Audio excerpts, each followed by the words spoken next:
मग आपण सुरुवातीला आधी वक्रतुंड महाकाय सूर्यकोटि समप्रभ निर्विघ्नं कुरुदेव सर्वकार्येषु सर्वदा गणनाथ सरस्वती रवि शुक्र बृहस्पति पंचैतानि स्मरे नित्यमेवाणि प्रवर्तते सच्चिदानंद रूपाय विष्णोऽस्याय तवे तापत्रय विनाशाय श्रीकृष्णाय वयं नमः। ओम नमो भगवते वासुदेवाय नारायणं नमस्कृत्यं नरं चैव नरोत्तमं देवी सरस्वती व्यासं ततो जयमुदीरये। समुद्रवसने देवी पर्वतसरमण्डले विष्णुपत्नी सच्चिदानंद रूपाय नमोस्तु परमात्मने ज्योतिर्मय रूपाय मांगल्य मूर्तये प्रकृति पंचभूतानि ग्रहा लोका स्वरांता ऋषकाल ओम नमो भगवते वासुदेवाय।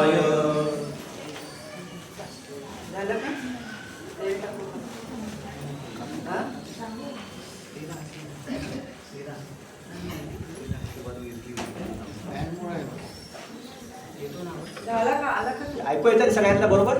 नाही ऐकू येत. आवाज मोठा करायचा नाही एक काम कर ना विकास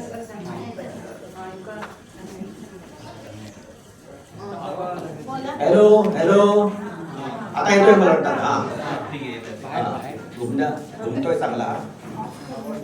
आपणा सर्वांना मनपूर्वक धन्यवाद नमस्कार सगळ्यांना. या गोडीनं गेले 4 दिवस आपण आलेला आहात. आज 5वा दिवस आहे. जवळजवळ उत्तरार्धात सुरू झालेला आहे आणि कथा दिवसेदिवस रंगत चाललेली आहे. काल म्हटल्याप्रमाणे भागवताची कृष्णाची गोष्ट अशी आहे की ती अवीटच आहे. जेवढं सांगावं तेवढं लोकांना आवडत राहतं. त्या कथेचंच महात्म्य असं आहे आणि मग ते आणखीन ऐकाव्यात आणि ऐकून आपल्याला समाधान लागतं फार. अशा ह्या कथा 7 दिवस आपण ऐकत आहोत. आज आता आपल्याला कृष्णाच्या संबंधीची आणखीन माहिती घ्यायची. काही घटना बघू आपण कृष्णाच्या आयुष्यातल्या आणि काही घटना उद्या बघू आपण. हा कृष्णाचा काळ केव्हा आहे बघा. सारखा आपल्याला मधनं रामाशी तुलना करावी लागणार आहे. रामायण घडलं ते त्रेतायुगामध्ये घडलं. त्यानंतर 72 ते 75 पिढ्या गेल्या आणि द्वापार युगाची अखेर यायला लागली. त्या द्वापार युगाच्या अखेरीमध्ये महाभारत घडलेलं आहे आणि महाभारताच्या शेवटी कलियुग सुरू झालं. महाभारत संपलं, कृष्णाची अवतार समाप्ती झाली आणि कलियुग सुरू झालं. त्या अशा त्या सीमेवर आहे. त्यामुळे दोन्ही काळामध्ये फार फरक आहे. त्रेतायुग आणि कलियुगाची सुरुवात किंवा द्वापार युगाची अखेर, त्या दोन्हीमध्ये फरक आहे.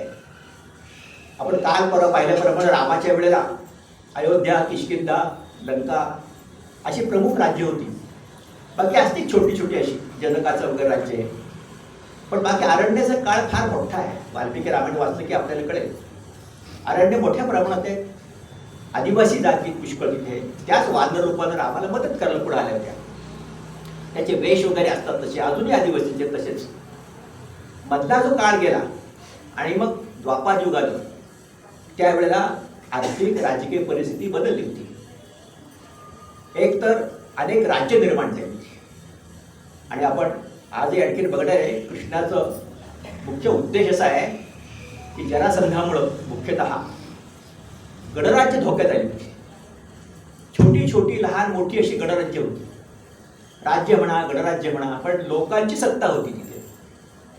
राजा असला तरी त्याच्यावर धर्माचं प्राबल्य होतं. ऋषीमुनींना प्रचंड महत्व होतं. ऋषीमुनी आले दरबारात की राजा उत्थापन द्यायचा. ऋषीमुनींचं काय म्हणणं आहे हे काळजीपूर्वक ऐकायचा राजा. अशी लोकांची सत्ता होती.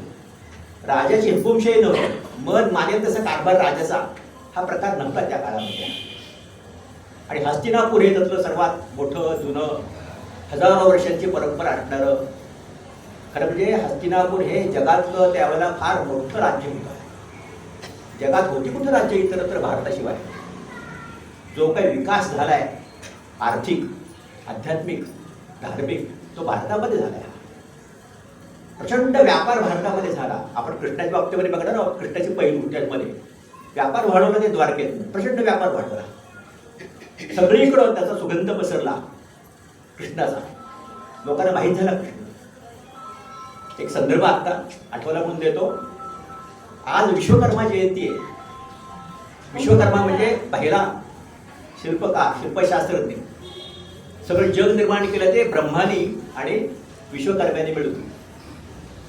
आणि काल बोलता बोलता मुद्दा राहिला, विश्वकर्म्यानी जाकार्ता निर्माण केलं. जाकार्ता म्हणजे जय करता, इंडोनेशियाची राजधानी. की नलानी बसवली विश्वकर्म्याचा पुत्र. तिथं नलाचा फोटो आहे जाकार्त्याला. ते जाकार्ता पाण्याखाली जाणार आहे आता.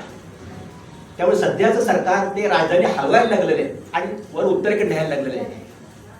त्याची जयंती आज आहे. कृष्णाने त्याला सांगितलं म्हणून द्वारका बसली विश्वकर्म्याने. आपली 2-3 दिवसात बसवली. त्याची जादूच आहे. लंका बसवली त्यांनी विश्वकर्म्याने.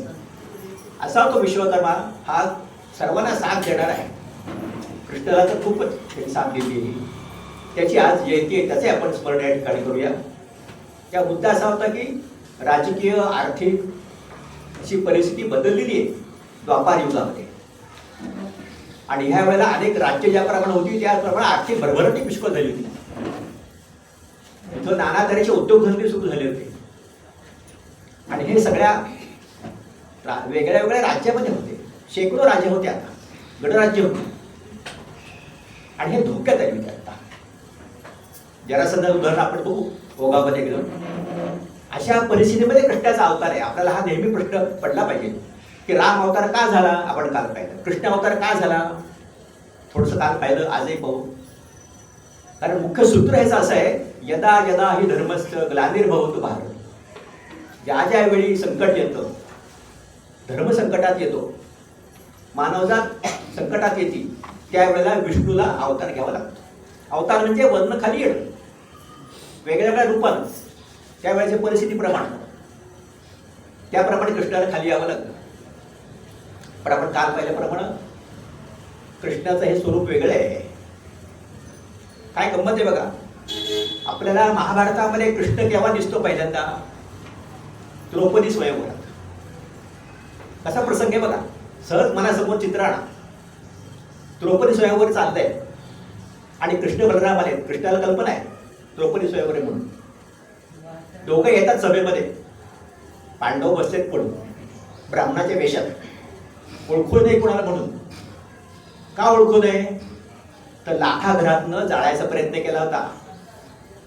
ती कल्पना फक्त दोघांना आहे. एक विदुराला आहे, कारण त्याचाच तो प्लॅन सगळा होता विदुराचा. आणि दुसरं द्रुपदाच्या वडिलांना, द्रौपदीच्या वडिलांना. द्रुपदाला मनापासून असं वाटत होतं की आपली द्रौपदी अर्जुनाला द्यावी. मनापासून वाटत होतं. अशी परिस्थिती. म्हणून आपण प्रकट होता कामा नये. तेवढ्या करता ब्राह्मण वेशात 5 जण बसलेच. धर्म, भीम, अर्जुन, नकुल, सहदेव. कृष्ण बलराम येतात. बलरामाला काहीच माहित नाही. मग कृष्ण त्याला सांगतो, ते बघ तो धर्म आहे बघ, तो भीम आहे बघ, तो अर्जुन आहे बघ, तो नकुल आहे, तो सहदेव आहे. बलरामाला आश्चर्य वाटतं. स्वयंवर उभं राहतं. कर्ण दोरी बांधणार तेवढ्या द्रौपदी म्हणते मी नाही ह्याला पडणार. हा सूत पुत्र आहे. त्याला अपमान होतो त्याचा, जमतही नाही त्याला. तो आपल्या मागं येतो. शेवटी त्या माशाचा डोळा अर्जुन भेदतो. द्रौपदी मिळती त्याला. द्रुपदाला फार आनंद होतो. द्रौपदीला आनंद होतो. तिला घेऊन निघतात 5 भावंडे. त्यांच्या मागोमाग कृष्ण आणि बलराम. हे दोघं, हे 5 जण राहत असतात कुंभारवाड्यात. अगदी साध्या घरात. प्रकट व्हायचं नाही ना म्हणून. हे जातात तिथे. कृष्ण नमस्कार करतो कुंतीला, आत्या मी आलोय म्हणून. तिची पाठ आहे तिच्याकडे. पांडव पण येतात. आणि कृष्ण सांगतोय पांडव आले, जिंकलाय त्यांनी, पण त्यांनी काहीतरी आणलंय बघ तुझ्या करता. आईस ती जे काही आणलंय ते म्हणजे वाटून घ्या. कुंती म्हणते आता काय आपला हात लावायचा, काय वाटून काय घ्यायचंय. पण आता तो आईचा शब्द आहे त्याप्रमाणे ते ठरत होतं. तपशील मी सांगत बसत नाही, आता आपल्याला माहिती आहे सगळ्यांना. अशी भेट पहिल्यांदा महाभारतामध्ये आपल्याला कृष्ण भेटतो द्रौपदी स्वयंवराच्या वेळेला, आणि नंतर मात्र बघतो पांडवांची शेवटपर्यंत मैत्री ठेवतो, पांडवांच्यावर प्रेम करतो, पांडवांच्यावर भावासारखं प्रेम करतो. आणि नाना तऱ्हेच्या प्रेम हे तर अर्जुनावर करतो. अर्जुन आणि कृष्ण ही जगातली शिष्य आणि गुरुची सर्वोत्तम जोडी, त्याच्यावर चांगली दुसरी जोडीच नाही. अर्जुन पुढे मेवणा होतो, अर्जुन शिष्य पण आहे, पांडवांच्या मधला अर्जुन आहे. शिवाय आत्ते भाऊ मामे भाऊ हे संबंध येतात, कोणती आत्या आहे ना. असं कृष्णाचा आणि पांडवांचे संबंध असे हळूहळू सगळे वाढत गेले सगळे. पण कृष्णाचं लहानपण कसं गेलं, गोकुळात कसा वाढला, याचा इतिहासात कुठे उल्लेख नाही. आपल्याला आवडतं ही मूर्ती, सगळ्यांना ही मूर्ती कायम आवडते. कृष्ण म्हणले की डोळ्यासमोर पहिल्यांदा लहान मुली आहेत, त्याचं हसणं, त्याचे डोळे, त्याच्या फोड्या. ज्या मातेला आवडत नाही ती माताच नाही, मनापासून आवडतं. त्यामुळं अनेक वेळेला तर आया आपल्या मुलाला कृष्णा म्हणूनच म्हणतात, अरे कृष्णा थांब, मला किती त्रास देतोय. ते कौतुक असतं खरं, ते त्रास देतो म्हणण्यामागं कौतुक असतं, पण त्याला पळवायचं, तोही पळवतो. आम्ही सकाळी इथं बसलेलो असतो शाखेमध्ये, अनेक लहान लहान मुलं आयाबरोबर, मुली आयांच्या बरोबर जात असतात. त्या मुलांच्या चेहऱ्यावरची भाव, मुलीच्या चेहऱ्यावरची भाव, तिचे डोळे अथांग तलावात कसं असं स्वच्छ डोळे, पाणी तसं डोळे त्यांचे असतात, पळत असतात. ते मागं आई म्हणा किंवा बरोबर कुणी काका वगैरे असतील धावत असतात. हे बालपण आहे. ही अशी मूर्त ही सगळ्यांना आवडत असते. कृष्णाचं हे रूप आहे, हे खूप सगळ्या लोकांना आवडत. ज्याला आवडत नाही त्याला काही शक्यच नाही. मोहवणारं आवश्यक, आकर्षण घेणारं रूप आहे सगळे, आणि म्हणून त्याची सुरुवात आपल्याला या ठिकाणी आपल्याला करता येते. आता या कृष्णाचा जन्म झाला इसवी सन पूर्व 5633. ह्या तर तारखा काढलेल्या आहेत मिनिटापासून सगळ्या. इसवी सन पूर्व 5633ला कृष्णाचा जन्म आहे, आणि अवतार संपला त्याचा 5525. त्याला आयुष्य एकूण आहे 107 वर्षाचं. आणि महाभारताचं युद्ध झालं ते 5561 या वेळेला, म्हणजे जवळजवळ 7000 वर्षापूर्वीच्या घटना आहेत त्या. मग कल्पना करा, 7000 वर्षापूर्वीच्या घटना, त्यावेळेचे प्रसंग आजही लोकांसमोर डोळ्यासमोर उभे आहेत, आवडतात लोकांना. आपण सर्व येता, मी येतो इथं कशा करता, 7000 वर्षापूर्वीच्या गोष्टी ऐकायला. ती भगवद्गीता त्यावेळेला लिहिली, मग ते ठीक आहे ना, सांगितली अर्जुनाला, गर्भगडीत झाला होता तो, त्याप्रमाणे पटलं त्याला, लागला लढाई करायला. युद्ध संपलं की संपलं पाहिजे महत्व गीतेचं, पण नाही, अजून गीता टिकून आहे. दिवसेंदिवस महत्व वाढतंय त्याचं. हे आता आम्ही मागं PhD केल्या 30 वर्षापूर्वी, त्यात काय लिहिलं आम्हाला आठवत नाही. आम्ही BA MA झालो, त्यात काय पेपर होते आम्हाला आठवत नाही. असं म्हणतात की एका विचार मुलाला की MA ला कोणते पेपर होते, कपडा 1-2 फक्त सुचले त्याला. ही भगवद्गीता 750 वर्षानंतर सुद्धा, 7,500 वर्षानंतर अजून वाढत चाललेली आहे, रिलेव्हंट होत चाललेली आहे. आणि एवढंच नव्हे तर जगभर त्याचा प्रसार होतोय. सगळ्या इतर देशातले लोक, मुलं मुली त्याच्याकडं मोहून बघतात. आता दांडी यात्रा सुरू आहे, आता जगभर या मुलींचे खेळ सुरू आहेत, भारतातच नाही. त्याचं काय महत्व आहे आपण बघू. दांडी यात्रा हे भगवत कृष्णाचं महत्व असं आहे की ते सर्व बाजूने त्याचं महत्व आहे. म्हणून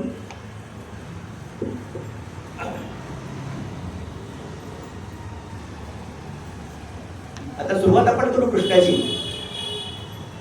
आज अशी एक हे आहे थोडीशी की कृष्ण जन्माचा उल्लेख व्हावा आज म्हणून.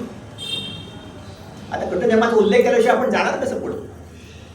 आपण काल बघितल्याप्रमाणे वसुदेव देवकी, वसुदेव हा कंसाच्या मंत्रिमंडळामध्ये, कंस राजाच्या मंत्रिमंडळामध्ये चांगला मंत्री आहे.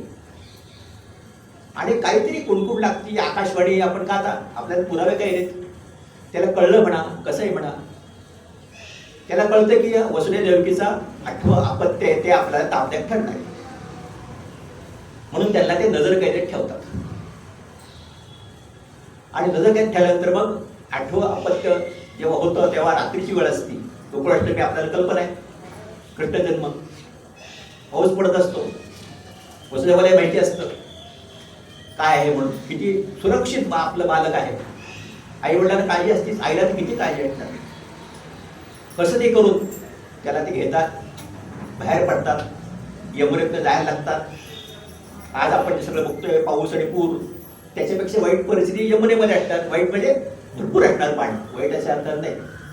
आणि मग ते टोपलीत कृष्ण आहे, त्याच्या पायाला ते पाणी लागतं. मधुमंती नदी, सुरक्षित जातात. मित्र असतो तिथे नंद नावाचा, गोकुळ. त्या गोकुळामध्ये तो आपला प्रमुख असतो, राजासारखा. नंद आणि यशोदा गुपचूपपणे त्या मुलाला ठेवतात. त्या झालेल्या मुलगी घेऊन येतात आणि इकडे आणून ठेवतात. आणि मग तो इतिहास माहिती मला किती आहे, कंसाला कळतं, धावत धावत जातो. मुलगा आहे का मुलगी आहे बघतच नाही. इतकं त्याला ते संताप असतो डोक्यामध्ये. त्याला धरून ते आपटतात. आणि मग ती आकाशवाणी म्हणते, तू काय करणारस मला मागून, तुझा शत्रू तिकडे गोकुळात नांदतोय. श्रावण अष्टमी त्या पाऊस आपला निघून परत जातो. गोकुळात हळूहळू हळूहळू कृष्ण वाढतो. हा लहानपणचा कृष्ण, तिथून जी सुरुवात होती, हा कसा आहे बघा. एका अर्थानं हा कृष्ण आई वडिलांशिवाय आलेला आहे, अनाथ आहे. तो दत्तक गेलेला आहे जणू काही, आत्ताची भाषा वापरायची म्हणलं तर. तिथपासून जी कृष्णाची सुरुवात होती, वेगळ्या वेगळ्या अवस्था सगळ्या, की त्याचा शेवट कसा आहे बघा. काल सांगितल्याप्रमाणे साधा एका झाडाखाली बाण लागून वेरावळ या ठिकाणी अवतार समाप्ती होती. पण मधल्या अवस्था, प्रचंड अवस्था मधल्या आहे, विश्वास बसणार नाही अशा अवस्था आहे. आता तो आई वडिलांशिवाय वाढतोय तो खरं. एखाद्याचं म्हटलं त्याचं तुम्ही एवढं हे करता, त्या कर्णाचं कौतुक करता. कर्ण असं सोडून दिला होता कुंतीनं. तो वाहत वाहत गेला पुढं आणि मग सूत्रपुत्र झाला, खिळवला गेला. केवढी त्याच्याबद्दलची सहानुभूती, दया. पण तो कशा करता वागला, कोणची मूल्य त्यांनी वापरली, ह्याचा नाही विचार करत. कृष्णाने किती समजूत काढली तशी युद्धाच्या आधी, पण काही झालं नाही. आणि कृष्ण हा असा वाढला, एकटाच वाढला, अनाथ वाढला. हे आपण घेत नाही मनामध्ये. आपल्याला बरं वाटतं गोकुळातला कृष्ण म्हणजे खूप चांगला वाटतो. खरंच चांगला आहेच तो, त्याचे हाल झाले नाहीत. तो कृष्णच आहे. तो त्यांनी लीला दाखवल्या, कृष्णाच्या लीला गोकुळातल्या, हे सगळ्यांना मोहून टाकतात. सगळ्यांना मोहून टाकतात. कोणाला मोहून टाकतात ते, असं कोणीच नाही. म्हणून म्हणतात की कृष्ण सगळीकडे आहे आणि श्रीकृष्ण कुठंच नाही असं म्हणतात.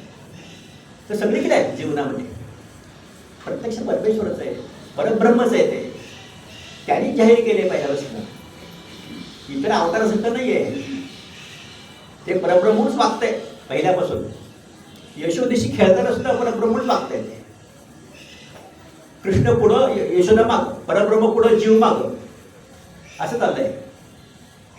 अशा गोकुळातल्या लीला आहेत. आपण बघू सविस्तर, चांगल्या आणखी पुष्कळ गोष्टी आहेत. आता फक्त कृष्णाचे पैलू कसे आहेत, एखादे कॅलेडोस्कोप असावं ना आणि आपण लावा, असं बघावं, खूप छान वाटतं. रंगीत रंगीत रंगीत.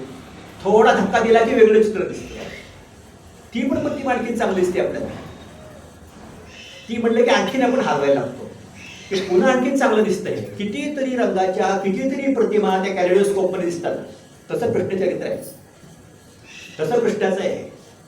एक एक पैलू तुम्ही बघायला गेला की तो आवडायला लागतो, दुसरा पैलू समोरतो. कंटाळाच येत नाही, आवडतं आपल्याला. आणि त्याच्यापेक्षा समाधान वाटतं ना. काहीतरी पुस्तकं कुठली तरी वाचण्यापेक्षा हे असं वाचलं आणि एकाग्र मन करून वाचलं की तुम्ही त्या विश्वात राहता, कृष्णमय होऊन जाता तुम्ही. आवडतं आपल्याला सगळे. कंटाळा येत नाही अजिबात, दुसऱ्या गोष्टींचा कंटाळा येतो. अशी ती कृष्णाचं व्यक्तिमत्व आहे. आता तो काय काय बघा, तो गोकुळात गेल्यावर तो गवळ्याचा पोर आहे. तो काय करतो बघा, वय किती बघ, वय फार नाही मोठं, 7 वर्षापर्यंत वय आहे त्याचं गोकुळात. मग मथुरेत जातो पुढे. तिथल्या त्याच्या लीला कशा आहेत, सगळ्यांना वेळ लावतो तो. त्याची सवंगडी गोपी, मोठी माणसं सगळे कृष्णमय होऊन जातात. कृष्ण हा चांगला मुरली वाजवणारा आहे. त्याची मुरली तर प्रसिद्धच आहे कृष्णाची, त्याच्याबरोबरच येते नेहमी. त्या मुरलीचं महत्व म्हणजे असं की झाडं, वृक्ष, प्राणी, शिवाय मनुष्य प्राणी तर आलाच त्याच्यामध्ये. गोपी हे तल्लीन होऊन जातात त्याच्यामध्ये. तो वाजवतोय आणि मागं लोक जात आहेत. तो वाजवतोय, गायी जात आहेत मागे, प्राणी जात आहेत मागे. मग गोपी जर नाही गेल्या तर काय अशक्य त्याच्यामध्ये काय आपल्याला पटण्यासारखं आहे. ही परब्रह्माची मुरली आहे, ही साधी कोणाची मुरली नाही. ते जाहीरच केले, त्यांनी डिक्लेअर केलंय. परीक्षेला भेटण्याच्या आधीच विद्यार्थ्यांनी सांगितलंय मी पास होणार. तसं आहे, मी परब्रह्म आहे. त्याची मुरलीने वेळ लावलं, गोकुळामध्ये वेळ लावलं. तो संबंध भाग गोकुळाचा फार मोठा नव्हता, पण तिथं सगळ्या लोकांना हा लहान मुलगा आवडायला लागला. 2 वर्ष, 3 वर्ष, 4 वर्ष, 5 वर्ष सगळं कृष्णमय झालं सगळे. आणि तिथं मग एकदा शंकर गेले. काहीतरी तारीख आहे त्याची, श्रावण नवमी, कृष्ण नवमी. शंकरांना एक जसं वाटलं की आपण हे कृष्ण जयंती साजरी करतात तर आपण जाऊ. त्याने विचारलं लोकांना आपण जाऊ म्हणून. म्हणजे कशाला जायचं, आपण काय करणार. नाही म्हणजे मला कृष्ण बघायचं आहे. शंकर म्हणले मला कृष्ण बघायचं आहे. हरी आणि हर यांची भेट, पहिली भेट.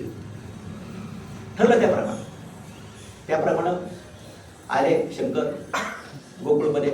2 बरोबर आणखीन सहकारी होते. म्हणजे आम्ही पण येणार. अरे म्हणजे कशाला तुम्ही येत आहे. नाही म्हणजे आम्ही येणार, नाहीतर आम्ही सांगू तुम्ही शंकर आहात म्हणून. शंकर म्हणजे मी साधू वेशात जातो. म्हणजे चला साधू वेशात आपण, आम्ही येणार 2 बरोबर. आग्रह करतायत शंकर, नको म्हणतात. नाही म्हणजे आम्ही येणार नाही, सांगतो बघा म्हणजे तुम्ही शंकर आहे म्हणून. कबूल करतात, जातात. शेवटी कृष्णाच्या दारासमोर उभे राहतात साधू म्हणजे शंकर. लोक बाहेर येतात, त्या दासी असतात ती काहीतरी द्यायला लागते झोळीमध्ये. नको म्हणते, मला हे नको, भिक्षा नको आहे मला. मग काय म्हणजे कृष्णाला भेटायचं आहे. प्रश्नच पण नाही, ते लहान एवढं पोरगं आहे, त्याला काय भेटायचं म्हणजे. नाही म्हणजे कृष्णाला आम्हाला भेटायचं. शंकर म्हणतात मला कृष्णाला भेटायचं. लोकांची कुजबूज सुरू झाली. हे कोण साधू आहेत, हे शंकरासारखे दिसत आहेत आणि हे मागणी करतायत आम्हाला कृष्णाला भेटायचं. यशोद्याला बोलवतात. यशोदेकडे जातात हे दोघं तिघं. यशोदा म्हणती त्यांना आणखीन थोडीशी भिक्षा घाला तुम्ही त्यांना. ते आले पण सांगायला आणखीन भिक्षा देऊ तुम्हाला. नाही भिक्षा नकोच आहेत मला, मग कृष्णाला भेटायचं म्हणजे मला. यशोदा बाहेर ती अहो म्हणजे लहान मुलं आहे. नाही म्हणजे मी ओळखतो कृष्णाला, तो मला ओळखतो म्हणते. तो आपला हात लावते यशोदा. पण हे कसे काय ओळखणार साधू तुम्ही त्याला, आणि तो कसं तुम्हाला ओळखणार म्हणले. तुम्ही आणा तर बाहेर म्हणले. खरं बघा म्हणते. मी शेवटी त्याला बाहेर आणतात. शंकर त्याला जवळ घेतात. कृष्ण ओळखतोच त्याला, ते काय ते परब्रह्माचं आहे, जाहीर झाले, डिक्लेअर परब्रह्म आहे. ते ओळखायला काय प्रश्न पडतो. शंकर आणि कृष्ण ही पहिली अशी भेट सुरुवातीला, सगळं होण्याच्या आधीची. शंकर जवळ घेतात त्याला, कडेवर घेतात, कुरवाळतात चांगलं आहे. कृष्णालाही बरं वाटतं फार. आणि शंकर म्हणतात मी ह्याला घेऊन जातो तिकडे हिमालयामध्ये. आणि मग त्याला तिकडे घेऊन जातात. ही पहिली भेट, हरिहराची पहिली भेट झाली सगळी. किंवा असा तो गवळ्याचा पोर म्हणून वाढला. तिथनं अशी पुढं त्याची प्रगती झाली आहे. जनावरं सांभाळणं वगैरे ही कामं परब्रह्म करत होतं. नेहमी हा आपण विचार केला डोक्यात की गाई गुरं सांभाळणं, दूध काढणं, आज स्वच्छ करणं, शेण काढणं वगैरे सगळे ही कामं परब्रह्म करत आहेत घरोघरी. हे चालू आहे. आता हे तर त्याला खोड्यात येणारच ना शेवटी. हे करता करता मुलं कशी कशी राहतील शांत. मग चोरून लोणी खाणं, मडकं फोडणं हे प्रकार व्हायला लागले. आणि कृष्ण त्यांचा नेता, मग बाकीचे सगळे सवंगडी, त्याला तर काय मजाच. मग आपला नेताच आहे म्हणतात, मग काय आहे सगळे मिळून गोंधळ घालायची. असे ते गोकुळामधले दिवस आहेत सगळे. त्याप्रमाणे तो रसिक आहे. श्रीकृष्ण हा रसिक आहे. बघा त्याचा आणखी एक पहिलं म्हणजे अनेक विषयातली त्याला माहिती आहे. रसिक आहे. मथुरेमध्ये त्रास होतोय, 17 स्वाऱ्या केला, लोकांना फार त्रास होतोय. म्हणून द्वारका निवडली त्यांनी. इंजिनियरला सांगतो ते ठिकाण का निवडलं ते आपण बघू. त्या द्वारकेमध्ये काय असावं, काय नसावं, कशी दार असावीत, द्वारका दार उघडी सगळीकडे, ही कल्पना आहे मुळातली. हे सगळं कृष्णाच्या मनामधलं आहे. म्हणजे रसिकच माणूस त्याला कोणत्याही गोष्टीमध्ये त्याला चांगल्या गोष्टी कराव्याशी वाटायच्या. कुठले असा तो त्याचा स्वभावाचा एक पैलू आहे रसिकपणाचा हा. दुसरं म्हणजे पराक्रमी, सगळ्या बाबतीमध्ये पराक्रमी होता. त्याच्याकडं कोणकोणती अस्त्र आहेत, शंख चक्र गदा. शंख त्याला मिळालाय, सांदीपनी ऋषींचा मुलगा पळवला होता, तो वाचवला त्यांनी म्हणून इराणच्या बाजूला एक राक्षस होता त्याच्याकडनं आणला पराभव करून. पांचजन्य शंख कृष्णाचा तो तिकड आणला त्याने. आणि अर्जुनाकरता इंद्रप्रस्थ वसवायचं होतं तेव्हा ते जाळलं त्यानं, त्या अग्नीकडनं त्याला बाकीची अस्त्र मिळाली. कृष्णानं सगळी स्वतः मिळवलेली आहेत, कोणाकडनं आलेली वगैरे काही नाहीत. शंख चक्र गदा पांचजन्य वगैरे सगळे त्याने स्वतः मिळवलं आहे आणि त्याचा वापर केलाय त्याने. अनेकांना माहित नाही कृष्ण चांगली गदा चालवायचा, कृष्ण चांगल्या कुस्त्या करायचा. उद्या आपण बघू कंसाचा वध कुस्ती खेळून कृष्णाने केलेला आहे, फक्त कुस्ती खेळून. त्याच्या उजव्या हाताला डावा, त्याच्या डाव्या हाताला उजवा हात असं करून त्याला मारलाय कृष्णाने. वय काय विचार करा नाही. 11 वर्ष असताना त्यांनी वृंदावन सोडले, मथुरा गेलाय. 10-11 वर्षाचा मुलगा राजाशी लढतोय, जो पैलवान आहे चांगला हा कंस, तो मामा आहे. साध्या मुलांनी त्याला जिंकलं, पाडलं, पराभव केला त्याचा. हे परब्रह्म आहे म्हणून साध्या मुलाला जमणारच नाही कधी. हे आपल्याला त्याची कल्पना असतेच आहे. तेव्हा तो पराक्रमी आहे. आणखी पुष्कळ लोकांना मारले, त्याची नावं तुम्हाला मी सांगेन ओघामध्ये. नंतर तो नेता आहे चांगला. नेता कसा असावा कृष्णाने सगळं डेमॉन्स्ट्रेट केले, दाखवलंय. त्याचे पैलू नुसते अभ्यासापुरते नाहीत, त्यांनी लोकांना ते दाखवलंय. असं आहे गोवर्धन पर्वताची गोष्ट. गोकुळामध्ये असताना लहान वय काय बघा आणि कोणचे गुण दाखवतोय बघा. गोवर्धन पर्वत होता आणि तिथं इंद्राची जयंती साजरी करायची, उत्सव साजरा करायची इंद्राचा. उपकार मानायचे इंद्राचे. इंद्रामुळे पाऊस पडतो, इंद्रामुळे झाडं उगवतात, इंद्रामुळे खायला मिळतं, इंद्रामुळे फळं मिळतात, इंद्राला बरं वाटायचं. आता कृष्णच तो हा, तो म्हणला आपण इंद्राचा उत्सव बंद करू, आपल्या गोकुळातला बंद करू. का म्हणले बंद करायचं? आपला म्हणजे पर्वत आहे ना गोवर्धन, आपण रोज जातो, आपली गुरं चालतात तिथे, तोही फळं देतो आपल्याला. म्हणजे त्याचा उत्सव म्हणजे आपण सुरू करू यावर्षी. आपण इंद्राचा उत्सव नाही करायचा. तो नेताच आहे तो. त्यांना काय लोकांना पटलं, सवंगड्यांना, गुराख्यांना, गावातल्या लोकांना. त्यांनी मान्य केलं कृष्णाचं म्हणणं आणि गोवर्धनाच्या पर्वताचा उत्सव सुरू केला. उत्सव सुरू केला गोवर्धनाचा आणि आपला उत्सव सुरू केला. म्हणले की महाराज संतापले. इंद्र असं कसं म्हणले, दरवर्षी माझा उत्सव करताना केलं, हा कोण कृष्ण? पण देवादेवांचे बरेच जण असे गोष्टी असतात बघा. त्यांनी पाऊसच भरपूर पाडला, भरपूर पाऊस पडला चिक्कार. आता त्या पावसाला ही आठवण झाली यावर्षी काय कोण भागवत चाललंय तर चला आपण आता म्हणून भरपूर पाऊस पडला. लोक गेले कृष्णाकडे, काय म्हणले तुम्ही केलं ते उत्सव सुरू केला. तो रागावाला इंद्र म्हणले पाऊस पडतोय, वाचवा म्हणले आम्हाला. आता कृष्ण म्हणले हो मी कोण वाचवणार, आपण सगळे मिळून काय करायचं म्हणले. चला म्हणले काठ्या घ्या म्हणले. सगळ्यांनी हातात काठ्या घेतल्या, आपली करंगळी लावली. ते चित्र प्रसिद्ध आहे, आवडणार सगळ्यांना. आणि उचलून धरला डोंगराचा हा. खाली आपले लोक सावलीमध्ये बसले. आता इंद्राने कपडा हात लावला, काय करणार म्हणले. तो भगवानच आहे. तो इंद्र तर म्हणजे परमेश्वराचा देव आहे परत सगळ्यांचा, आणि हा परब्रह्म आहे, देवांचा देव आहे हा. ते आपल्याकडे म्हणा तुमच्या देवाचा देव आहे आम्ही आहे. आपल्याकडे सध्या आहेत मंडळी असे काही म्हणताय, हा खराच देवाचा देव होता. असा तो नेता आहे, लोकांना आपल्या मागे आणणारा, लोकांना शिकवणारा. ह्या एका नेत्यामुळं किती काम होतं बघा, किती महत्व होतं, किती यश मिळतं. याचं उदाहरण दिलंय. म्हणजे एक नेता म्हणजे एक माणूस. आणि माणसं आपण सगळे आपलं काय आपण हे करतो, फिरतो, वारा येईल तसं पाठ फिरवतो आपण, इकडे जा तिकडे जा तिकडे जा, नेता म्हणेल तसं. म्हणून एक शून्य समोर ठेवलं 1 की 10 झाले, दुसरं शून्य ठेवलं की 100 झाले, तिसरं शून्य ठेवलं की 1000 झाले. अशी माणसांची बेरीज एका नेत्यामागं जमा झाली म्हणजे पराक्रम होतात.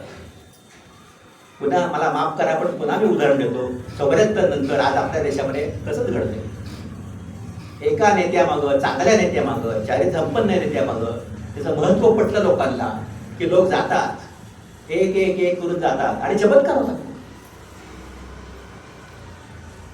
खरं म्हणजे हे संदर्भ आणायला पाहिजेत का? संदर्भ हे का नको आणायला? हे जर भगवद्गीता रिलेव्हंट आहे आज, तर हे संदर्भ का नको आणायला? मग हे हा एक काळ असा होता 74 पूर्वी की पाकिस्तान सरकार जाऊ द्या, त्यांच्या अतिरेकाची भीती वाटायची. अतिरेकाने एवढे मोठे विध्वंस करावा भीती वाटायचं. बरोबर कोलाडे करायला त्याच्याकडे अनुभव आहे. ती परिस्थिती इतकी बदलून गेलेली आहे की पाकिस्तान तर जीव मुठी धरून बसलंय, पण अमेरिकेसारखं राष्ट्र सुद्धा म्हणते आमचं काही चालत नाही म्हणून. हे का घडतं? नेत्यामुळे घडतं.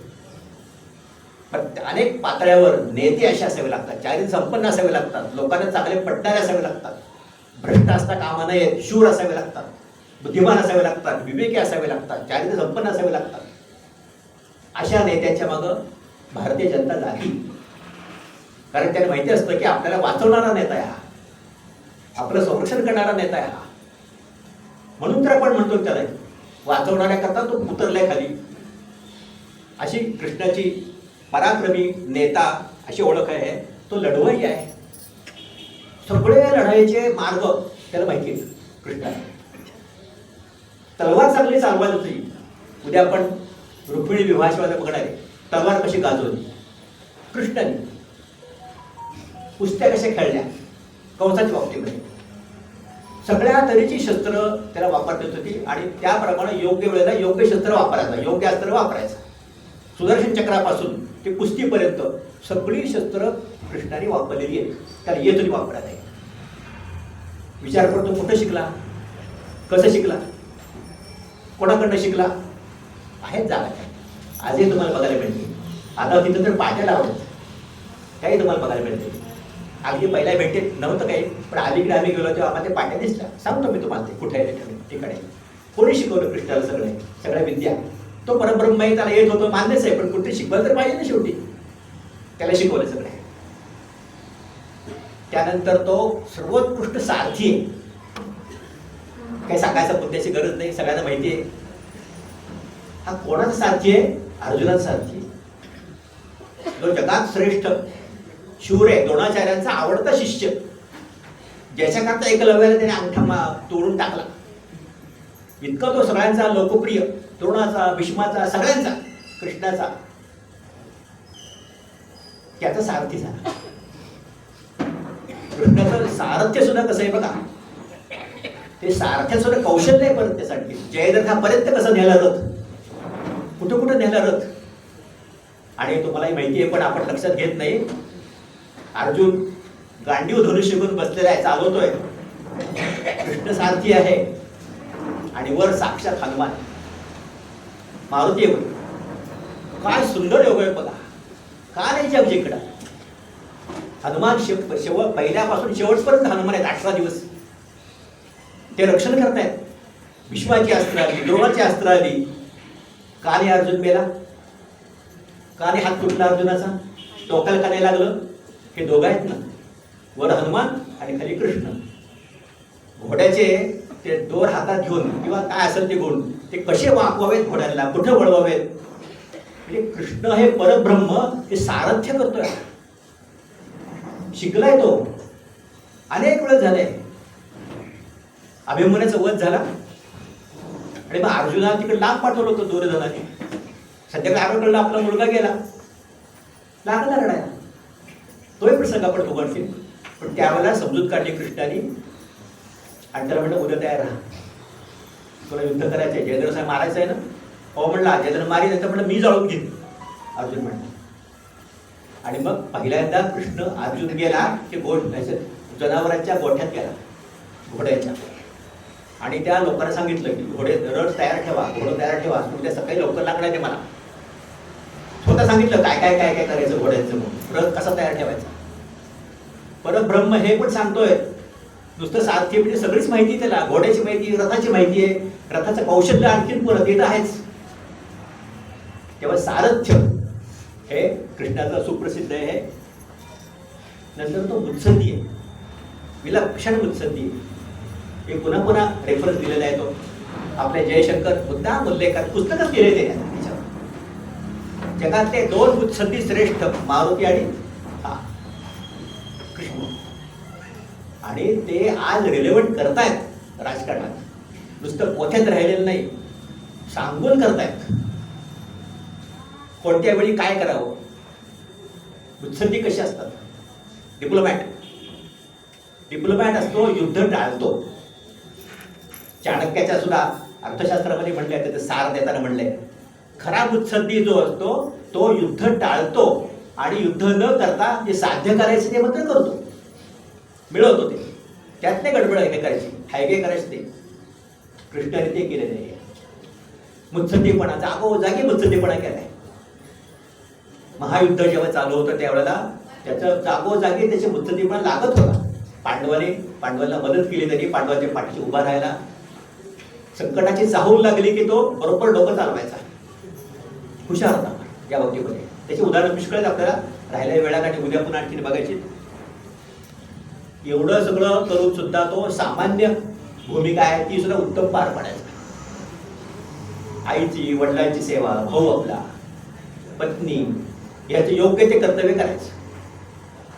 त्याचा मोठा भाऊ बलराम, म्हणजे राम अवतारामध्ये लक्ष्मण, त्याचा अवतार तो हा, आणि हा स्वतः म्हणजे राम.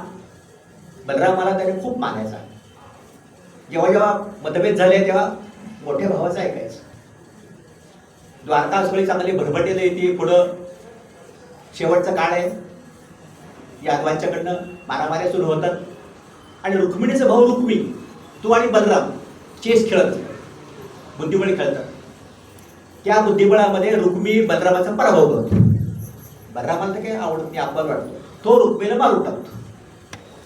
कृष्णाची बायको रुक्मिणी आवडती, तिचा भाऊ, त्याला बलरामाने मारला. कृष्ण म्हटलं, मला काही माहित नाही, मोठा भाऊ आहे माझा ना, तुम्ही बघून घ्या म्हणता. काही मोठा भाऊ मला आदरणीय आहे, मी काही बोलणार नाही म्हणता. त्याला आदर आपल्या मोठ्या भावाला, त्याच्याबद्दल काही बोलायचं नाही. शेवटी दुर्योधनाला त्या तळ्यातनं बाहेर काढला आणि कृष्णाने सांगितल्याप्रमाणे भीमाने मांडीवर मारलं, मांडी फोडली, मारला त्याला खाली. बलरामाला राग आला, कारण बलराम गेला होता हिमालयात, युद्धाच्या वेळेला होता कुठं बलराम, मुद्दाम पाठवला होता कृष्णाने. तो बघतोय, त्याला आक्षेप घेतला, हे बरोबर नाही, म्हणजे अधर्म आहे. कारण दुर्योधन हा बलरामाचा शिष्य आहे, हे त्यांचं नातं आहे, म्हणून त्याला आवडलं नाही. माझ्या शिष्याला अधर्माने मारलं म्हणजे काय? कृष्ण म्हणा, दादा ह्याच्या पाठीवर फार राजकारण आहे म्हणते, थोडक्यात नाही मला सांगता येणार तुला. त्याने मान्य केलं. दुर्योधनाचा शेवट झाला. असा तो मुत्सद्दी आहे, सगळी नाती सांभाळणार आहे. आपली मुलं, बायको, भाऊ, बहीण. द्रौपदी तर मानलेली बहीण आहे. बहीण शब्द कमी पडावा असं नातं येते, वर्णनच करता येत नाही. हे सुद्धा त्यांनी पाळलं चाललं आहे. सामाजिक पातळीवरची नाती आहे ही कृष्णानं उत्तमरित्या सांभाळली आहे. त्याच्या व्यक्तिमत्वाभोवती वलय आहे, ज्याला इंग्लिशमध्ये करिश्मा म्हणतात. हे मोठे मोठे लोक असतात, राम काय, कृष्ण काय, त्यांच्या कडेला असे वलय असतात. त्यांच्या गुणाचं, त्यांच्या चैतन्याचं ते वलय असतं. आपल्याला नाही दिसत, ते गुणी माणसाला फक्त दिसतं. असं वलय ह्या कृष्णाच्या भोवती लोकांना दिसायचं नाही. सगळं हे तो योगेश्वर आहे. परत कृष्णाचा इतरत्र कोणाला लागू न पडणारं वैशिष्ट्य म्हणजे तो योगेश्वर आहे.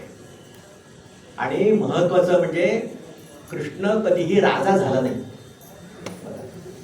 कधी राजा झाला नाही. राम राजा झाला होता. इरावती कर्वेने आपल्या पुस्तकात हा मुद्दा खूप चांगला सांगितला आहे, युगांतरमध्ये. हा ज्या म्हणजे संधी चालून आली त्याने सांगितलं राजा हो म्हणून, तू नाही म्हणला. अनासक्त आपण म्हणू ना मुद्दा नाही, चिकटून पडायचं नाही, गुंतून पडायचं नाही.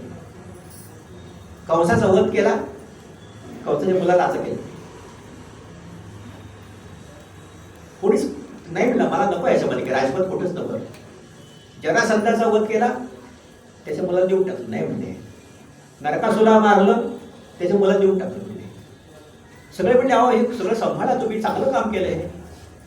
नाही म्हणले, मला काही नको. शेवटी द्वारका बांधली, सोन्याची द्वारका, जगभर प्रसिद्ध झाली. तिथं राजा झाला नाही तो. आपल्या आई वडिलांना राजा राणी केलं. ज्याचं लहानपणी सुख मिळालं नाही ते आई वडिलांना तिथं राजा राणी केलं. त्यांनी बलराम त्यांच्या बरोबर आहे. आणि हा रक्षक आहे सगळ्या द्वारकेचा.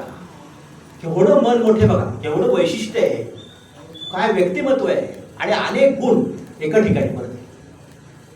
राजे वगैरे मोठे असतात, सम्राट असतात, 4-5 गुण असतात वगैरे सगळे, पण इतके गुण एका ठिकाणी. बुद्धी आहे, विवेक आहे, सौंदर्य आहे, दिसायला चांगला, म्हणून तर ते गोपी मागं लागायच्या, सवंगडी मागं लागायची.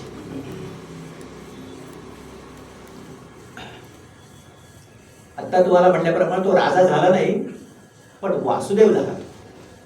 एक त्यावेळेला अशी कल्पना होती असं म्हणतात, त्याला काही पुरावे नाही, बाजू मांडल्या जातात सगळ्या आपल्या आहे. तर वसुदेवाचा मुलगा म्हणून वासुदेव असं नाही.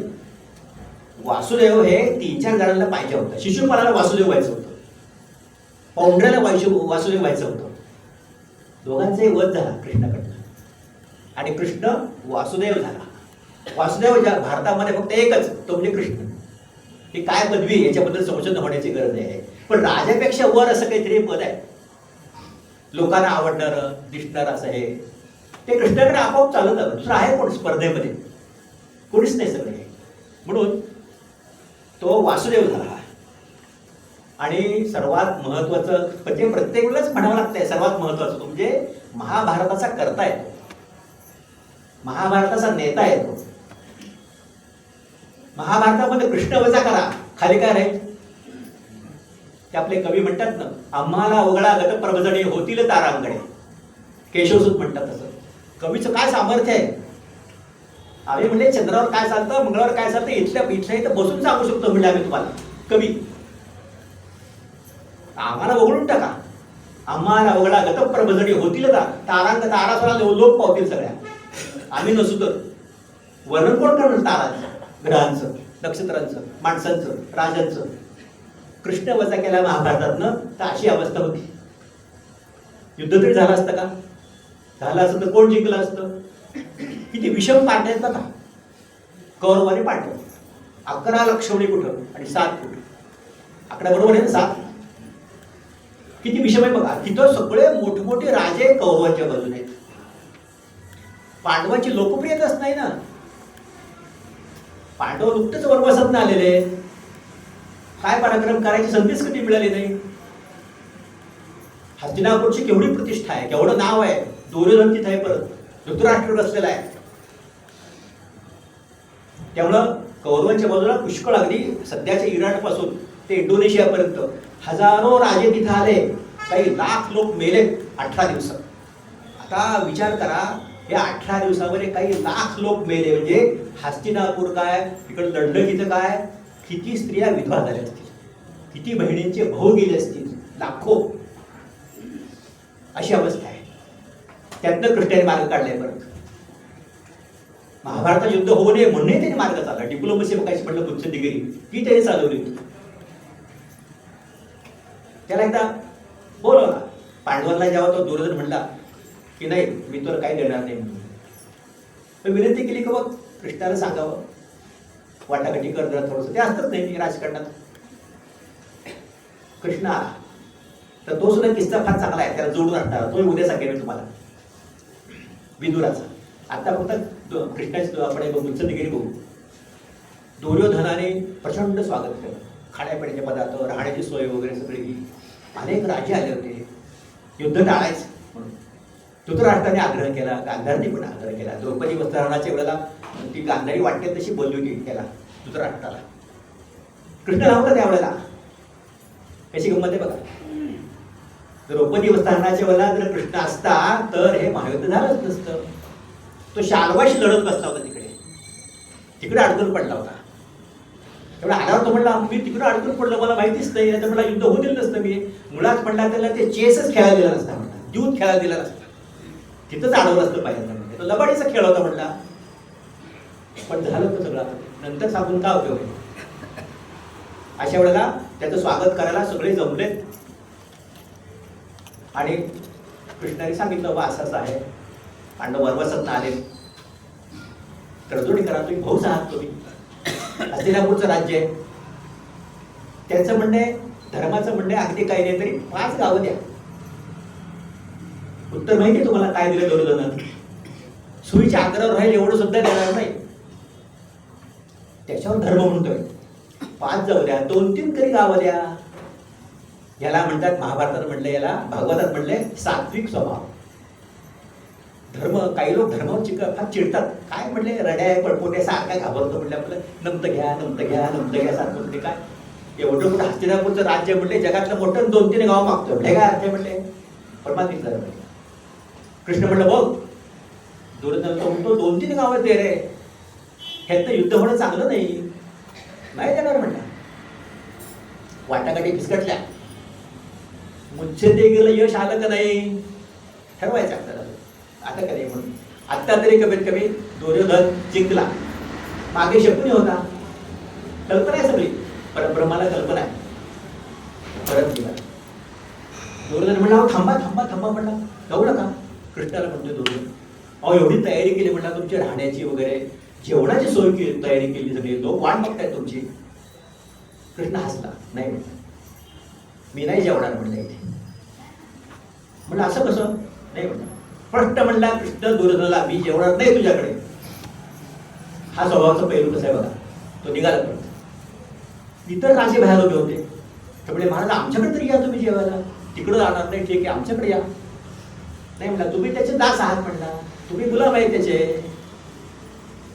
कृष्ण म्हणला दुर्योधनाला, तू दुराचारी आहेस, पापी आहेस, वाईट वागणार आहेस, तुझ्याकडचं अन्न माझं बिघडून टाकेल सगळं सत्व म्हणले, मी नाही खाणार तुझ्याकडे काही. बाकीच्या म्हणला, तुम्ही त्याचे शिष्य आहात सगळे, त्याचे अनुयायी आहात सगळं, दुष्टपणा तुमच्यामध्ये पण आहे. कोणत्या कारणाकरता उभे आहात तुम्ही? अधर्माकरता उभे आहात तुम्ही, धर्म करता नाही. द्रौपदी स्वयंवराच्या वेळेला काय झालं, कोणी बाजू घेतली तुमच्यातली? ह्याच लोकांनी तिला विवस्त्र केलं ना. दुःशासन, दुर्योधन, कोणाची प्रेरणा होती, कोणाची अहंकार केवढा होता, तुम्ही तर सामील होता. भीष्माचं काही चाललं नाही, द्रोणाचार्याचं काही चाललं नाही, राजांचं काही चाललं नाही. म्हटलं मी नाही जेवणार कोणाकडे. हा काय पैलू बघा कृष्णाचा, एक एक असं उलगडून बघावं ना, आपल्याला फार बरं वाटतं, समाधान मिळतं. शेवटी द्रोणाचार्य पुढे झाले.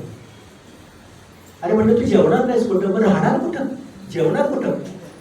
कृष्ण हसला, आहे म्हणला, माझा भक्त आहे इथे, एक समुद्रकाठी आहे तो, अगदी साध्या गरीबच्या अवस्थेत राहतोय म्हणला तो विदुर. ते उद्या आणखी सविस्तर मी सांगेन. तिथं विदुराकडे गेला. काय हो, परब्रह्माने त्या भक्ताला कसं दर्शन द्यावं, काय सांगताना सुद्धा अंगावर काट आहे. मुळात पहिली गर्दी जेव्हा जपली, कृष्ण येतोय म्हटल्यानंतर त्यात विदुर आणि त्याची बायको हे आहे घरी लावून तुम्ही सांगून टाकतो. आता रंग आणखी दिलं. विदुर पहिल्यांदा धृतराष्ट्राला, हा त्याचा भाऊ, त्याला सांगून सांगून कंटाळला. अरे बाबा सांभाळ पोराला, आवड पोराला, कसं वागता येते, चांगलं नाही हे, वाईट होईल याच्यातनं, युद्ध होतील सगळे, अन्यायकारक आहे, अधर्म आहे सगळे. धृतराष्ट्र काय करतात. बरेच दिवस गेले आणि तो म्हणला, आता ह्या भावाला सांगण्यात काही अर्थ नाही. म्हणला मी गंगेकाठी राहायला जातो. विदुर आणि त्याची बायको अगदी साध्या वेशात, अंगावरच्या वस्त्रानिशी सुटले, गंगेकाठी राहिले. एकच काम दिवसभर, कृष्णाची भक्ती करायची, विलक्षण भक्ती करायचं विदुर कृष्णाची. हे कर. असं करताना त्याला कळलं की कृष्ण येतोय भेटायला दुर्योधनाला. त्याला म्हटलं, अरे आपण एवढे गरीब, आपल्याला कधी भेटलं नाही, काही नाही, आपल्याला भेटेल का नाही, तो बघल का नाही आपल्याकडं. विदुराला वाटतंय जाऊ तर म्हटलं. त्या गर्दीमध्ये उभा आहे. त्याने जरी बघितलं ना तरी धन्य झालं म्हणजे, आपल्याला बरं वाटेल म्हणजे. भक्ताला भगवंताबद्दल काय वाटतं बघा, हे सारखं जागोजागी सांगतं आपल्याला भागवत, आपल्याला शिकवतं. नुसत्या गोष्टी नाही त्या, आता ह्या वयामध्ये आपल्याला ते शिकायचंय खरं म्हणजे. ह्या मुलांच्या गोष्टी नाहीत नुसत्या राहिल्या. त्या गर्दीमध्ये उभे राहतात दोघे नवरा बायको बघत बघत. कृष्ण आपल्याला बघत राहतो कोणाकडे, गांभीर्याने कोणाकडे. हे जोडी दिसली की बरं वाटतं त्याला, त्याच्याकडे बघून हसतो. ह्याला इतका आनंद होतो दोघांनाही की आनंदानं नाचत नाचत आपल्या घरी परत येतात. गंगेकाठी आणि सुरू करतात भजन कृष्णाचं. पूजा करतात, रोज भजन करतात. दिवसभर कृष्णाशिवाय हेच नाही, कुठलं भजन काय काय काय कृष्ण सारखा मनामध्ये.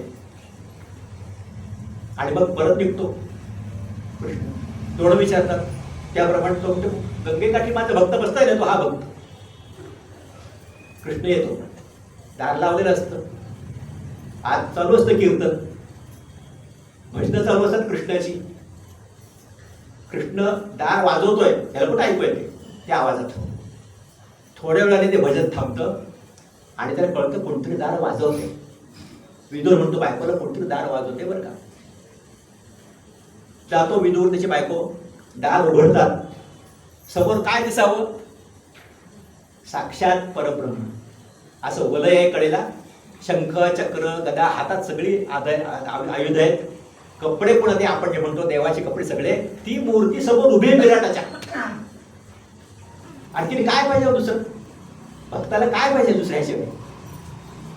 तर बघतो डोळे निघून जातात विराटाचे, क्षणभर डोळे मिटतात. कृष्ण म्हणतो असे हाल करण्याचा अर्थ घ्यायचे, म्हणला मूळ रूपात मला यायला पाहिजे. पण साध्या वेशात कृष्ण येतो आणि विराट म्हणतो अरे मला भूक लागली, किती वेळ झाला, म्हणला स्वागत करशील की नाही, आज येतं म्हण कमीत कमी, मला भूक लागली, खायला दे काहीतरी. दोघे नवरा बायको खाली मान घालतात. असतं काय घरात? गरीबाच्या घरात असतं काय? खाली मान घालतात. कृष्ण ओळखून असतो सगळं हे नाटकच चाललंय सगळं हे त्याचं, त्याला काय माहिती आहे का? तो धावत जातो, चुलीवर पातेल असतं, भाजी असते, हे बघ म्हटला, खाली काही मान घालून बसलाय, मला पुष्कळ झालं म्हटलं, हे भाजी खाऊन टाकतो सगळा, बास म्हटलं आता चालू झालं म्हटलं. हे काय बघा, भक्त आणि भगवान काय संबंध आहेत बघा. तो भगवंत भक्ताची किती कदर करतो. म्हणून नेहमीच म्हणतात भगवंताला सुद्धा भक्त पाहिजे असतात, पण मिळत नाही चांगले भक्त. भक्तांना वाटतं भगवंत मिळावा म्हणून. आता प्रत्येकासमोर तो राम बाणबीण घेऊन कसा उभा राहील? प्रत्येकासमोर कृष्ण ते हात शंख चक्र गदा घेऊन कसा उभा राहील? पात्रता असली पाहिजे तेवढी, हे सांगते भागवत. विदुराची पात्रता होती, दुर्योधनाची नव्हती. भीष्म द्रोण सुद्धा बाजूला पडले ना याच्यासमोर, कारण वेगळं होतं त्याचं. भीष्माला काही माहित नाही का? त्याला माहिती होतं हा कोण आहे, ते भगवान आहे म्हणून, परब्रह्म आहे म्हणून. पण तो गुंतला होता, विषयात गुंतला होता, अर्थात गुंतला होता. अर्थस्य पुरुष होता असा. कौरवाचं अन्न खाल्लं होतं आणि ते अन्न कसं असणार कल्पना आहे? त्याच्या मागे कॉज काय आहे, तत्व काय आहे त्याच्यामध्ये, काय प्रेरणा आहे त्याच्यामध्ये? अधर्माची प्रेरणा आहे त्या अन्नात. ते भीष्माने खाल्लं आयुष्यभर, द्रोणाने खाल्लं, कृपाने खाल्लं. त्यामुळे कृष्ण कोण कळला, पण त्याच्याकडे जाता आलं नाही त्यांना. अशी कृष्णाची भक्ती, त्याची बुद्धगिरी, ते शेवटी झालं नाही, संपलं सगळं आहे. आणि मग पुढं युद्धाला तोंड लागलंय. असं अशा प्रकारे तो महाभारताचा करताय. गांधारी शेवटी विचार की तोही प्रसंग आपण उद्या बघू, आता सांगत नाही मी तुम्हाला. आता अरे कृष्णाने संबंध आपल्या आयुष्यातले कोणाकोणाला मारलं बघा, ती माणसं किती किंवा त्या व्यक्ती. पहिलं तर गोकुळमध्ये पुतना, पुतना म्हणजे पुतना, ज्याला मुलगा नाही ते कंसाने पाठवली, गोकुळात वाढतोय. दुसरी एक उत्पत्ती अशी आहे की नारद जातात कंसाकडं आणि म्हणतात काय तू म्हणलं रम्माण झालायस, आनंदात सुखात वगैरे, तिकडं गोकुळात तुझा शत्रू वाढतोय, म्हटलं मारणारे तुला तर माहित नाही का म्हटलं तुला हे, असं कसं काय बसलंस? नारदाचं काम आहे. तो गेला सांगितलं त्याला. आणि मग कंस जागा झाला. गोकुळात कृष्णाला मारायला एक एक प्रयत्न करायला लागला. त्यातले पुतना राक्षसीने पाठवली. पुतना अतिशय सुंदर गेली गोकुळात, थेट कृष्णासमोर. त्या बायकांना इतकी चांगली सुंदर स्त्री आलेली बघितली, तिला कोण विरोध करणार आहे? ती डायरेक्ट कृष्णाकडेच गेली, लहान बाळाकडं, लहान मुलाकडं. यशोदा पण बघितलं, म्हणजे ठीक आहे बाई आलेली आहे म्हणजे बघेल कृष्णाला. ती आपल्या कामाला निघून गेली, यशोदा सुद्धा, बाकीच्या गोपी सुद्धा. मग पुतण्याचं तर उद्दिष्ट माहिती होतं, दिसायला सौंदर्य म्हणून काय, पण अंतकरण हलाल भरलं सगळं आहे. त्याला मारायचं हे तर काम आहे. त्याला घेतलं जवळ, पाजायला लागली, स्तनाला विष लावलं होतं. कृष्णाला काही माहिती आहे काय? तो गेला मांडीवर तिच्या आणि प्यायला लागला. प्यायला सुरुवात केली की बराच वेळ झाल्यानंतर ती लागली ओरडायला, तोंड बाजूला काढतोय कुठे कृष्ण. की म्हणलं कृष्ण सोड सोड सोड, मला त्रास होतोय. नाही म्हणलं आईने मला शिकवलंय तोंड कसं लावू, काढायचं मला शिकवलंच नाही म्हणते कृष्ण म्हणतो. शेवटी पुन्हा कंटाळती फार, त्यात मरती शेवटी, प्रेत पडतं तिचं शेवटी. सगळे बघायला येतात काय झालं म्हणून, आश्चर्य वाटतंय कसं काय झालं म्हणले. अरे ते चांगली बाई होती म्हणले. नाही म्हणल्यास नव्हते, हा राहायला बाजूला अलिप्त आहे, पुन्हा अनासक्त आहे, परत मी काही केलंच नाही. आले मग ती दुसऱ्या दिवशी नंद आले, तिला दुसऱ्या दिवशी जाळलं त्यांनी पुतण्याला. असा कृष्णानं पहिली सुरुवात केली, म्हणजे भवानी केली म्हणून आपण कृष्णाने मारायची. पहिली झाली पुतण्याची. दुसरं शकासूर नावाचा राक्षस आहे, त्याच्याही पुढे आपण जवळ थोडं हे करू, थोडं हे करू. नंतर कंस आहे हा. आता कंसाला मारलं हे सुद्धा बघा कशा करताय, ही प्रक्रिया तर झालीच आहे, आज एक बघू उद्या बघू. पण कंसाला मारणं हे कृष्णाचं उद्दिष्ट नाही. आपल्याला गोकुळाष्टमी वगैरे कंस आपल्याला वाटतो, कंसाचा काय मोठा त्रास होता कृष्णाला तेव्हा, त्याच्या जीवावर उठला होता हे खरं आहे. पण वाढतोय तो आता. कंसाला मारणं म्हणजे आपण देवळात जाताना घंटा वाजवतो ना, आणि देवाला म्हणतो मी आलोय बरं का, नमस्कार. तसं जरासंधाला जाणीव द्यायची होती की मी आलोय, मारलाय कंसाला, आता नंबर तुझा आहे. कारण हे सासरेन जावई जरासंध आणि कंस, कंसाच्या 2 बायका म्हणजे मुली जरासंधाच्या. आता सासरा कसा गप्प बसेल, तो लागला कृष्णाच्या मागे जायला. ती सुरुवात आहे. त्या कंस मारणं ही एक पहिली पायरी. नरकासुराचं तर प्रसिद्धच आहे. नरक आपण दिवाळीमध्ये दिवस साजरा करतो, तिथं आपण दिवे बिवे लावतो घाणेच ठिकाणी. सगळ्या स्त्रिया, हजारो स्त्रिया घेऊन बसला होता तो. त्या नरकासुराला मारलं, 16,000 स्त्रिया त्यांनी सोडवल्या. आता इथं तुम्हाला याला धरून आणखीन माहिती सांगतो बऱ्याची ह्याची. त्याच्यात कृष्णावर नाना तऱ्हेचे आक्षेप घेतले, कृष्णावर बदनामी पुष्कळ केली, कारण म्हणत असेल तर आक्षेपच बघू आपण. कृष्णावर स्त्रियांच्या बद्दल आक्षेप घेततात. 16,000 नारी तरी ब्रह्मचारी अशी टिंगल केलेली आहे. गोप गोपी त्यांची वर्णन कृष्णाबरोबर, ते राधा कृष्ण, आणि मग त्यांचे शृंगार. नंतरच्या अनेक संतांनी तर उघड नागड शृंगाराची वर्णन केली. हे तद्दन खोटे आहे सगळे, काही अर्थ त्याच्यामध्ये नाही. कृष्ण असा नव्हताच मुळात काय. कृष्ण हा सगळ्याच्या वर गेलेला आहे, विषय वाचण्याच्या वर गेलेला आहे. तो स्त्री पुरुष संबंधाची तुमच्या माझ्या मनामध्ये जी भावना असती ती त्याच्या मनामध्ये कणभर सुद्धा नाहीये. गोपी त्याच्याकडे यायच्या, त्याच्या व्यक्तिमत्वाला भुलून यायच्या, बासिरला भुलून यायच्या. साधा प्रश्न आहे. गोकुळात कृष्ण होता तेव्हा वय काय होतं, 7च्या आत. तो कसा काय संबंध ठेवणार स्त्रियांशी, वय ते लक्षात घेतलं पाहिजे नाही. 16,000 स्त्रिया नरकासुराचा आपण म्हटलं, नरकासुराचा वध केला. 16,000 स्त्रियांची त्यांनी लग्न केलं द्वारकेत आणून, रुक्मिणीला सांगून जाहीरपणे. काय शोभतं का म्हणले, 16,000 बायका शिवाय आहेत का, रुक्मिणी सत्यभाव वगैरे सगळ्या. 16,000 म्हणजे काय झालं, एवढं पौरुषत्व तरी आहे का नाही, असं टीकाकार प्रश्न विचारतात. मूर्खपणाचा येतो. आता वेगळ्या अंगाने विचार करा. हा कृष्ण हा समाज सुधारकही आहे. आता हा शब्द अलीकडचा आहे, त्यावेळेला तो शब्द नव्हता, पण त्याच्या डोक्यात ती कल्पना होती. विचार करा, 16,000 स्त्रिया मोकळ सुटल्या संकटातनं. नरकासुर गेला, मारला त्याला. 16,000 स्त्रियांचं संरक्षण कोण करणार, त्याची काळजी कोण घेणार, समाजातलं कोणी येणार आहे का पुढे शेवड्याला.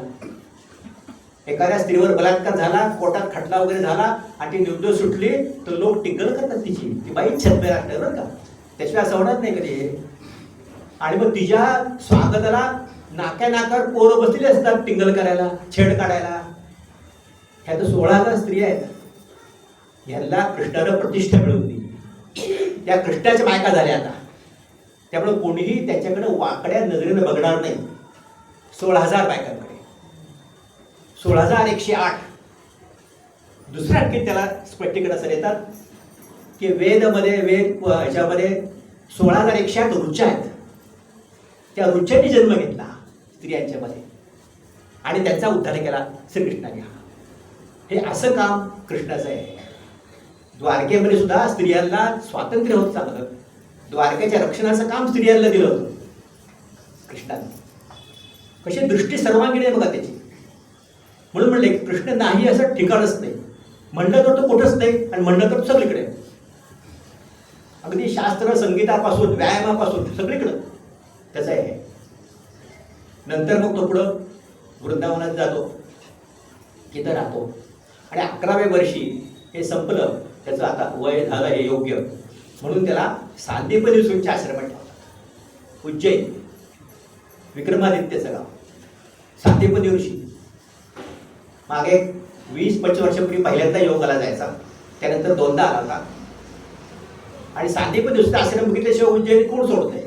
विक्रमादित्य सिंहासनही बघितलं.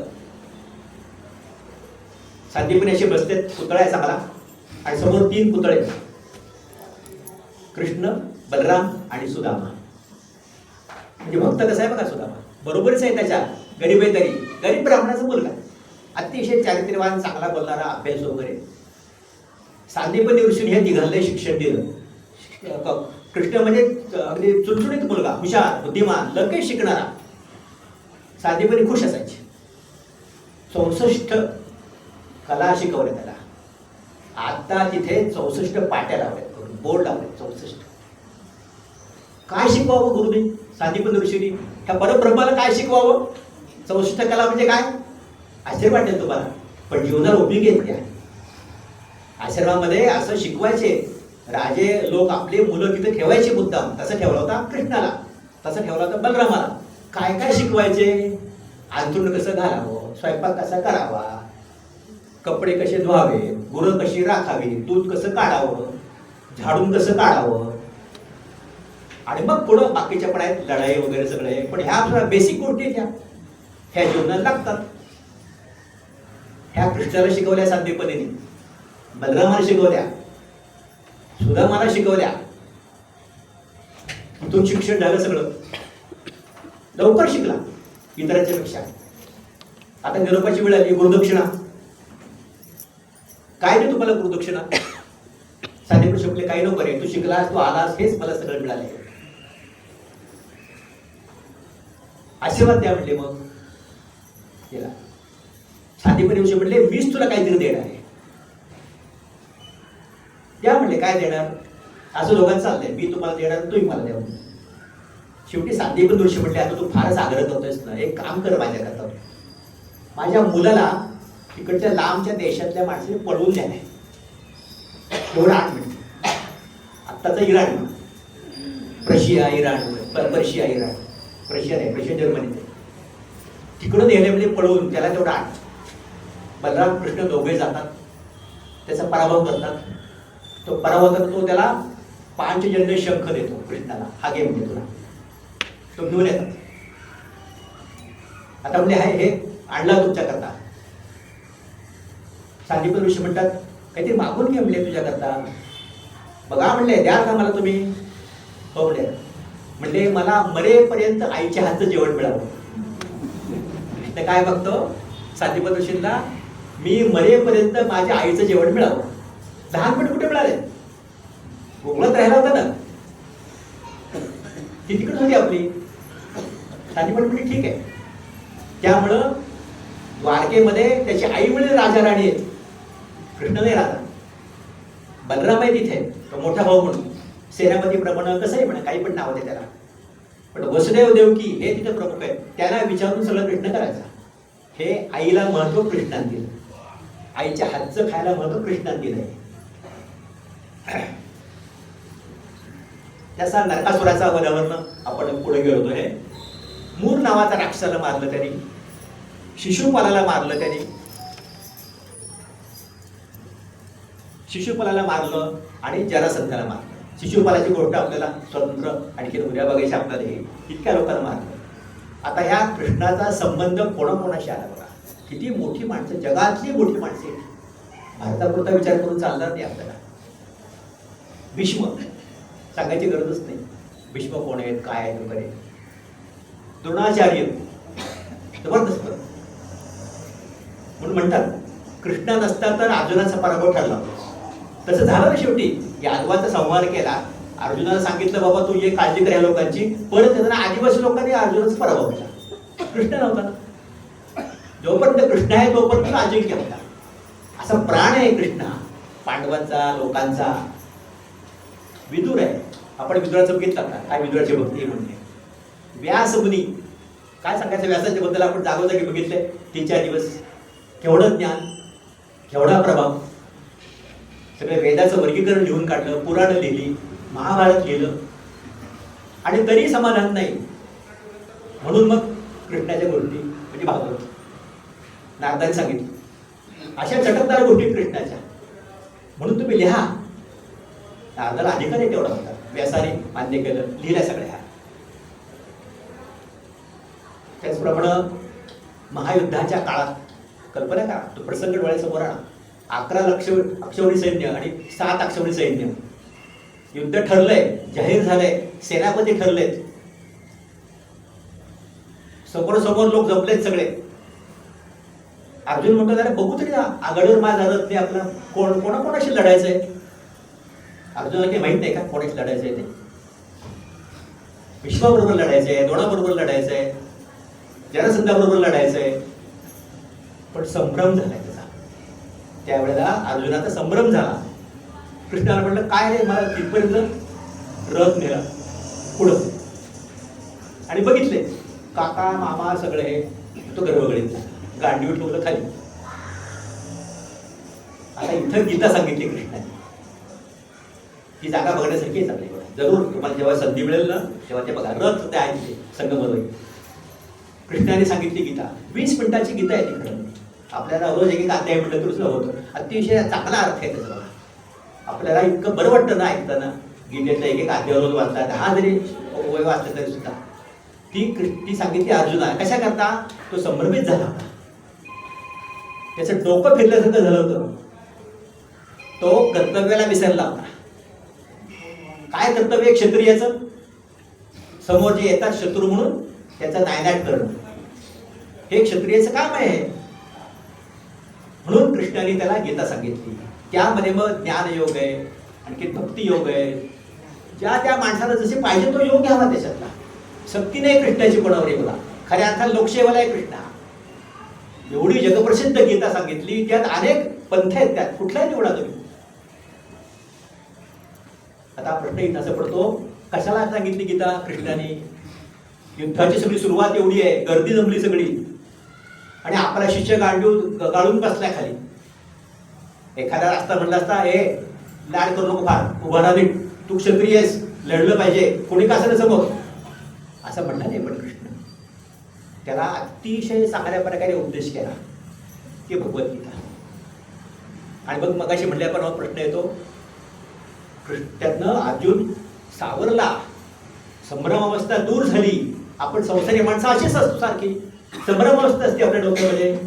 काय करावं पुढे कळत नाही. पण याची भक्ती केली की मार्ग निघतो. आपोआप सुस्त. विश्वास भ्रष्ट नाही लोकांना पण सुस्त. कल्पना येते मनामध्ये आणि मार्ग निघतो. ती भगवद्गीता सांगितली त्यावेळेला आज का रिलेव्हंट आहे त्याचं कारण ते. ती महाभारताच्या त्यात असल्या काळात त्यांनी भगवद्गीता सांगितली. हे श्रेष्ठत्व आहे कृष्णाचं. तुम्हाला जगाच्या इतिहासात असं व्यक्तिमत्व कुठेही आढळणार नाही की जे भगवद्गीतेच्या पात्रतेच आहे. तेवढं सामर्थ्य त्याच्यामध्ये आहे. असं कुठे आढळणार नाही तुम्हाला. कृष्णाचं आहे आणि ते आता सगळीकडे मान्य व्हायला लागले. कृष्ण काय, राम काय, मारुती काय. आपल्या अमेरिकेचे राष्ट्रपती कोण पूर्वीचे गळ्यामध्ये कृष्णाची एक माळ घालून बसतात. ओबामा निग्रो मुळातले पण गळ्यामध्ये मारुती असतो त्यांच्या. ते राजकारणी पक्के आहेत ते काय आपल्या भारताच्या बाजूला वगैरे काही नव्हते पण सांगतात नेहमी दिसतं गळ्यामध्ये मारुती. श्लोक म्हणतात मारुतीचे. हे आपल्या देवाचं महत्व आहे. कारण हा इतिहास आहे आपला. ह्या दंतकथा नाहीत, हा उपदेश कथा नाहीत. हे सगळे दैनंदिन जीवनामध्ये माणसाला उपयोगी पडावं त्याचं नीतिधैर्य वाढावं, त्याचं मन स्वच्छ व्हावं चांगलं आहे आणि येणार त्या कुठल्याही संकटाला ते सामोरं जावं. अर्जुनाला हे सांगायचंय कृष्णाला. एवढं संकट आहे बघा ना अर्जुनासमोर. त्यावेळेला कृष्ण जर नसता सांगायला हे आणि सार्थ करायला नसता तर पांडवांचं काय झालं असतं?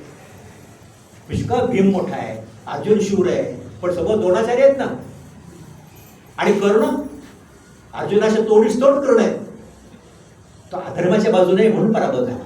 तिथं कृष्णाची मदत आहे. परत चाक गिळलं चिखलात, कृष्ण म्हटलं सोड बाण त्याच्यावर.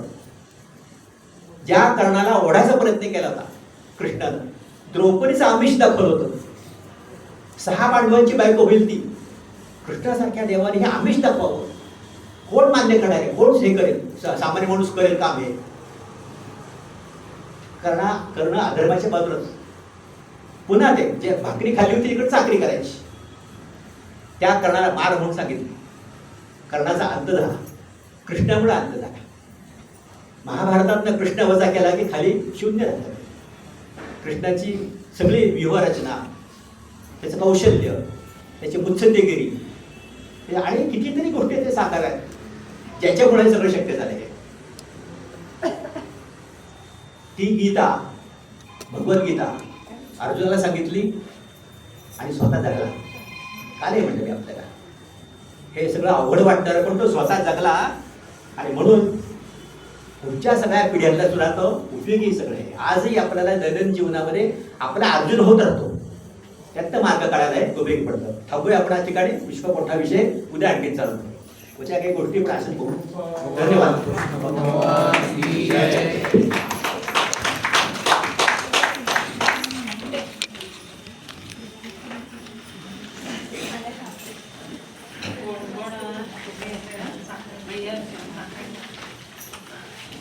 अजून कोण आहे? आणि शिंदे